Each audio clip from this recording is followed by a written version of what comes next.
So we're going to close this section off on the indefinite integral and antiderivatives with a nice application in what we call differential equations. Many of you will have to take an entire course on differential equations, which you can do after this class. You know, basically a differential equation is an equation where the unknown is a function. Instead of a variable, it's an actual function we're looking for. Such equations contain the function and its derivatives, and I say derivatives plural because it could be the first derivative, second derivative, third derivative, or some combination of those. Let's just look at a basic problem here that we can do, and that is solve this differential equation. This is a differential equation in the sense that the solution is a function y. So we're looking for the function y. And you see here the derivative of y is on one side. On the other side is expression involving the variable x, which is what we would call the independent variable in this case. Y, the function we're looking for, is the dependent variable. This is we can do because all this is saying is the derivative of the function we're looking for is this. So our answer y must be what? The antiderivative. Just find the antiderivative of this function. And I hope you can now, we talked about finding antiderivatives of polynomial functions. We can do this in our head, I think, right? Constant multiple 4, what's the antiderivative of 4x cubed? It's just going to be x to the 4th, right? So we could see that, right? I mean, it's going to be x to the 4th over 4 times 4, which should be just x to the 4th. If I take the derivative, bring the 4 down, I get 4x cubed. What's the antiderivative of 3x squared going to be? I think you know that, x cubed. What's the antiderivative of 1 going to be? That's x. But don't forget, right, when we're doing the antiderivative, what do I need? Plus what? C, that constant. So again, when we solve this differential equation, we actually get not just one distinct solution, but a infinitely many solutions, right? And that's what we say. They all differ by a constant, okay?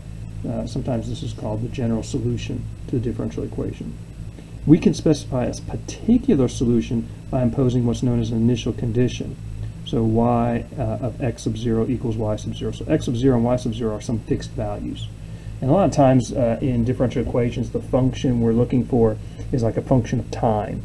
So we've got some system and things are moving, function values are changing over time, but we have an initial condition at some point in time. We say the starting point, maybe when we start our stopwatch.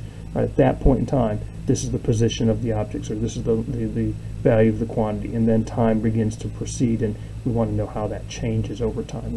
We want that function of time. A differential equation with such an initial condition is called an initial value problem. You might see me abbreviate that IVP for initial value problem. So let's solve this initial value problem. Here we have the differential equation, and here is the initial condition.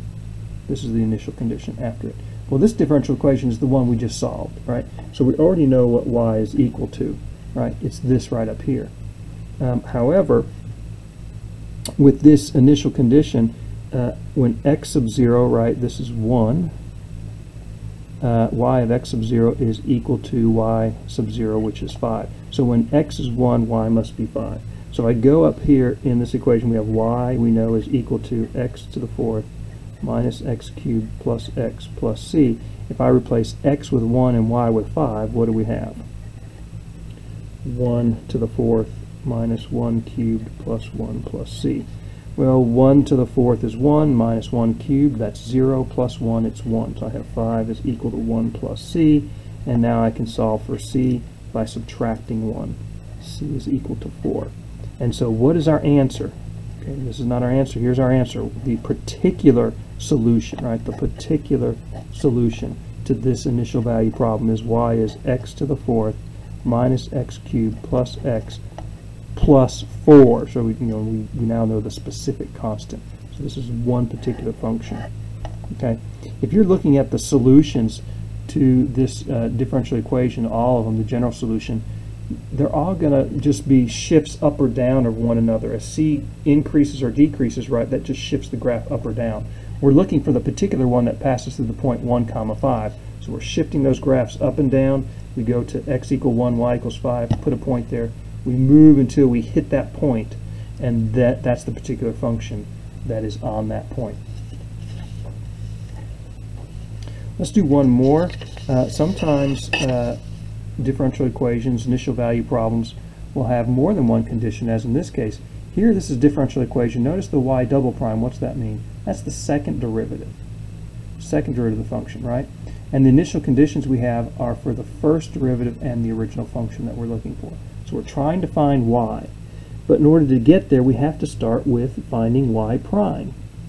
Because if y double prime is equal to this, then y prime is the antiderivative of this, because the derivative of y prime is y double prime. The derivative of the first derivative is the second derivative.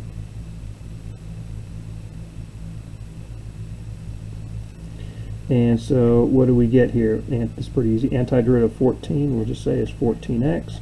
What's the derivative of cosine? Sine. Right? So it's minus the antiderivative of cosine is sine of x plus a c. Okay. Now this constant we can find because of this initial condition. Y prime of 0 is 2. So when x is 0, y prime is 2. So when x is 0, I plug in 0.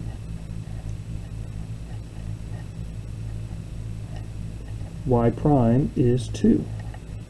Right, since y prime is equal to this, I replace x with 0, that's the value of x, then the value of y prime is 2. Okay, so obviously this is 0, sine of 0 is 0, and so we see that c is equal to 2. And now I can find y, which is the integral of what? Y prime, which will be what? What is y prime? Well, it's 14x minus sine x plus c, but we know c is 2. Right? We found that particular solution. So now I want to take the antiderivative of this to find y. Antiderivative of 14x, what's that going to be? You can almost do that in your head, I think, right? Pull the 14 out, antiderivative of x is x squared over 2. 14 halves is what? 7x squared. You can see that, right? Take the derivative. 2 times 7 is 14x, right? What's the antiderivative of sine of x? Be careful here. That's negative cosine of x. Right?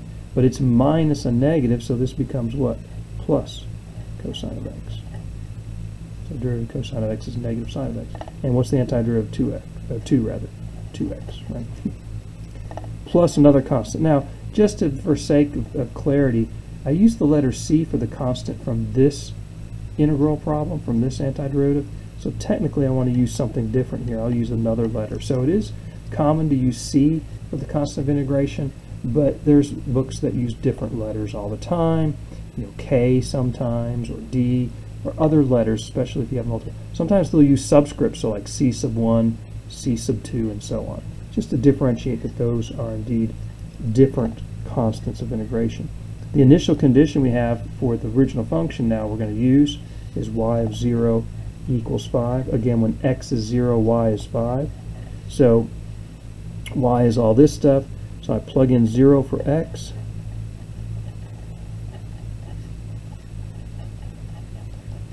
And set it equal to y. Y is 5.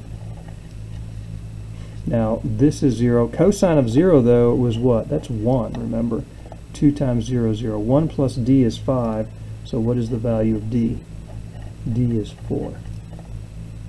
And so my final solution, the particular solution y, is 7x squared plus cosine of x plus 2x plus 4.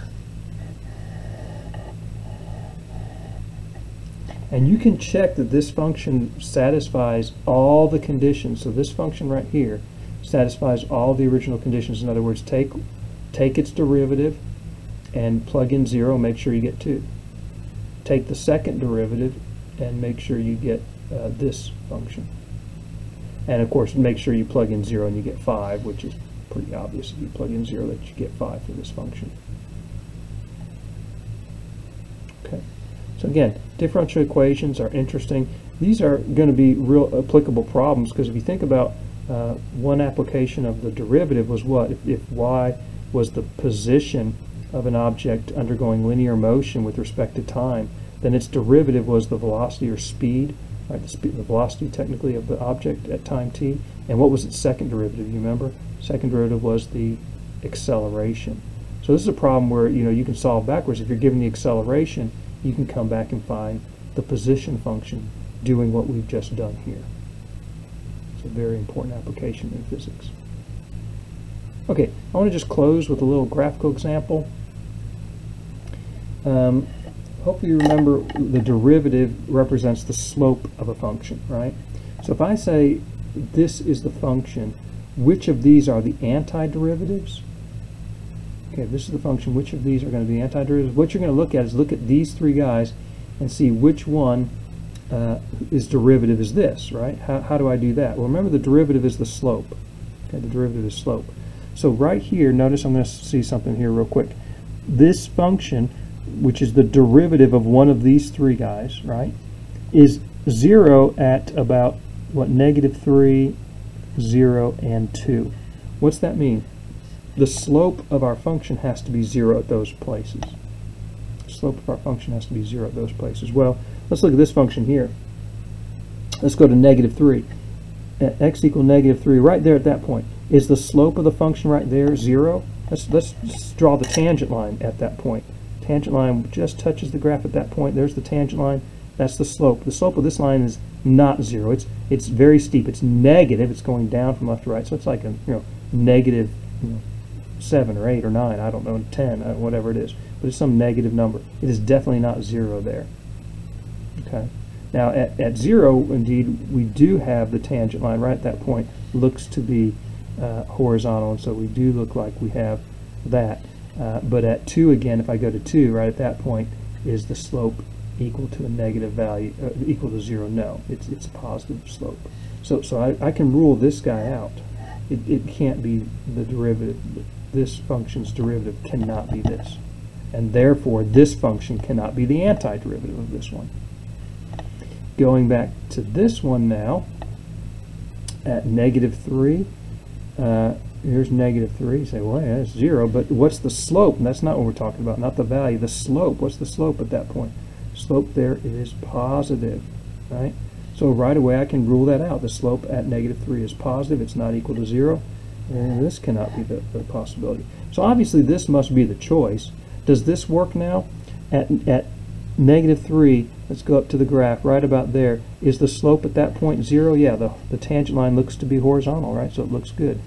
At 0, we're supposed to be 0. What's the slope at that point? Again, horizontal tangent line. And so, yeah, that checks off. And then at 2, we're supposed to be 0, right? And there, indeed, that tangent line is horizontal. So that makes sense. Also, notice this. Between x equals 0 and 2, the derivative is positive. What does that mean about the function if the derivative is positive on the interval from 0 to 2? That means the function's what? Increasing, right? From 0 to 2, is our function increasing? Yeah, it is. It's increasing. And when the derivative is below the x-axis, when it's negative, what's our function doing? Decreasing. So for values greater than 2, are we decreasing? Yeah. And again, from -3 to 0, are we decreasing? From -3 to x equals 0, yeah, we're decreasing, going down. And then for values less than -4, the derivative is positive, so we're increasing. So this right here, this is the answer. I'm going to circle it. This is the antiderivative of that function, okay, from a graphical point of view. Okay, so that is our review of antiderivatives. But again, you'll need to practice. There's lots of problems in the homework to practice so that you got this down. But again, you have to know the rules for the derivatives very well, first and foremost, so make sure you know those as we proceed on. Okay, so our next lecture, we're going to do the biggie, right? The fundamental theorem of calculus. Can't wait. It's going to connect what we've been talking about with the definite integral previously to what we talked about here with the indefinite integral.